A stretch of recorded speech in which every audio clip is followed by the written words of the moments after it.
नमः शिवाय मित्रों, आप सभी का हमारे YouTube चैनल एस्ट्रोमेडिटॉक्स पर हार्दिक अभिनंदन है।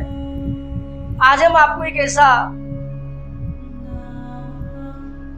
गजब का चीज बताते हैं जिसके बिना सब कुछ अधूरा है। चाहे आप राजसिक पूजा करें, सात्विक करें, तामसिक करें, लेकिन हर पूजा में आप छोटी से छोटी पूजा करें, बड़ी से बड़ी पूजा करें, हर पूजा में आपने देखा होगा जल जरूर रखा जाता है। शादी ब्याह करते हैं तो उसमें भी पितरों के निमित्त जल का एक बड़ा घड़ा आम रखा जाता है। पंडित जी कथा करने आते हैं, वो भी जल का एक लोटा रखते हैं। या अन्य कोई भी शुभ अवसर हो, कोई भी मांगलिक कार्य करने के लिए जब हम चलते हैं तो हर जगह जल जरूर रखा जाता है। तो जल हम क्यों रखते हैं, इसका कारण क्या है? क्यों?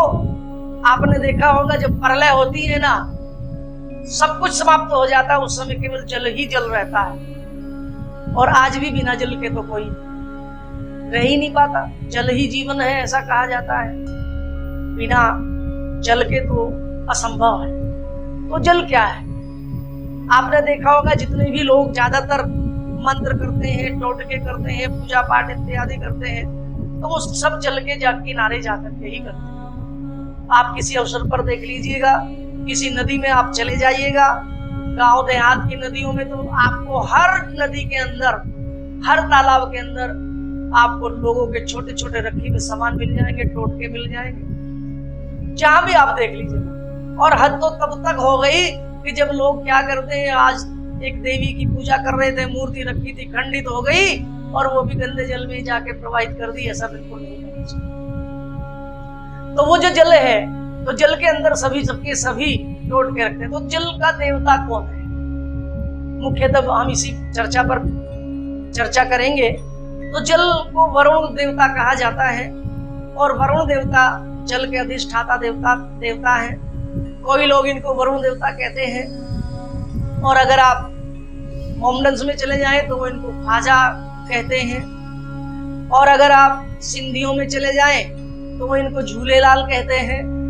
तो अलग अलग स्थितियों में, अलग अलग परिस्थितियों में अलग अलग नामों से इनको जाना जाता है। और आपने देखा होगा जो लोग इस तरह की तंत्र मंत्र की साधनाएं करते हैं, जब वो उसको छोड़ना चाहते हैं, वो सब कुछ जाकर के जल को ही समर्पित करके चले आते हैं। या जो कोई लोग तंत्र की साधना शुरू करते हैं तो वो जल के देवता से ही प्रार्थना करके शुरू करते हैं, क्योंकि सबके मूल में जल है। जल आपने देखा होगा, हमारे यहाँ एक पुराणों में बहुत बार जिक्र आता है कि क्षीर सागर में भगवान विष्णु शेषनाग की शैया पर विराजमान है। तो वो क्षीर सागर के अंदर जो भगवान विष्णु है, मुख्यतः वही जल के अधिष्ठाता है, वो ही देवता है, और वही सबके पालनहार है, क्योंकि जीवों का पालन करने का जो जिम्मा है भगवान विष्णु के जिम्मे। तो भगवान विष्णु ही मूलतः इसके अधिष्ठाता है, लेकिन अलग अलग देशों में, अलग अलग विचारों में, अलग अलग जगहों में अलग अलग नामों से हम जल के देवता को पुकारते। तो जल का जो देवता है उसको कुछ लोग ख्वाजा बोलते हैं, कुछ लोग वरुण देवता बोलते हैं, कुछ लोग उसको झूलेलाल बोलते हैं, लेकिन है वो एक ही चीज। पूजा पाठ यहीं से शुरू होती है, क्योंकि किसी भी पूजा जल के बिना अधूरी है। जल हर जगह रखा जाता है। और जो कलश हम रखते हैं, कलश को विश्व ब्रह्मांड के प्रतीक के रूप में भी रखते हैं। कलशस्य मुखे विष्णु कंठे रुद्र समासेता मूले तत्स्थितो ब्रह्मा मध्यहि मातृगणस्तुताः कुक्षौ तु सागरा सर्वे सप्तदीपा वसुंधराः ऋग्वेदो यजुर्वेदो सामवेदो यथर्वणः अंगे च सहिता सर्वे कलशन्तु समाश्रिताः अथ गायत्री सावित्री शांति पुष्टिकरी सदा त्वयि तिष्ठन्ति भूतानि द्विस्तदा स्मृताः।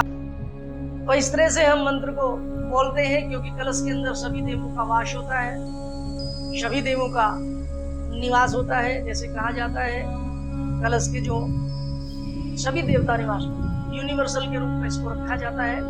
एज ए यूनिवर्सल प्रेयर के नाम से भी हम लोग इसको जानते हैं।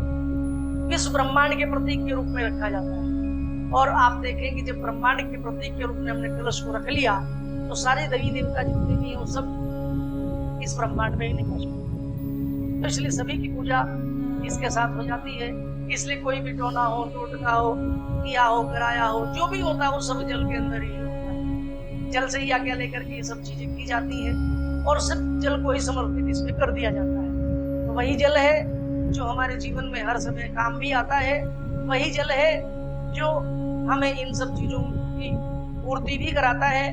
तो उस जल का किस तरह से हम साधना करें, जल के देवता की कैसे साधना करें, किस तरह से हम इसका लाभ लें, कैसे कैसे हम इसका लाभ लें, अगली वीडियो में आपको जरूर बताएंगे। इसी के साथ हमारे चैनल को लाइक करें, सब्सक्राइब करें, शेयर करें। धन्यवाद।